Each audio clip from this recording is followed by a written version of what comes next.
داؤد شریف کی روایت ہے حضرت امام اعظم ابو حنیفہ رحمۃ اللہ علیہ کے بارے میں. آپ کی ولادت تو ویسے تو سن 80 ہجری میں ہوئی. 80 ہجری میں حضرت امام اعظم ابو حنیفہ رحمۃ اللہ تعالی علیہ شہر کوفہ میں پیدا ہوئے. لیکن میرے آقا علیہ السلام کی نگاہ نبوت ہر دور کا مشاہدہ کر رہی تھی.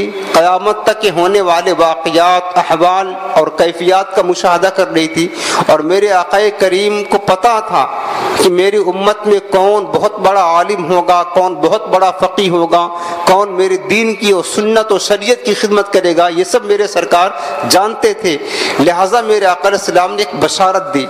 اور حدیث پاک ابو داؤد شریف کی ہے، میرے آقا نے فرمایا کہ لو کان الدین وفی روایت لو کان العلم عند ثریا لذهب به رجل من ابناء فارس حتى يتناوله.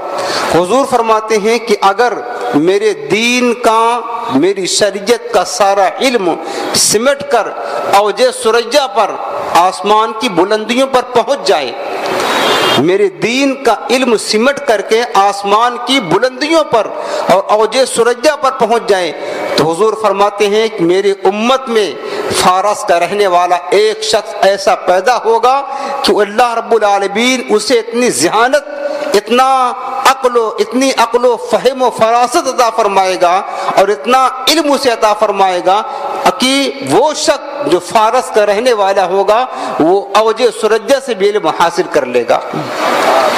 اس حدیث پاک کی شرح میں تمام علماء و محدثین اس بات پر متفق ہیں جس کے بارے میں میرے آقا نے بشارت دی تھی کہ اگر علم سمٹ کر اوج ثریا پر پہنچ جائے تب بھی میرے امت کا وہ شخص جو رہنے والا ایران کا ہوگا، فارس کا ہوگا، وہ وہاں سے علم کو حاصل کر لے گا اور وہاں سے علم کو اٹھا لے گا.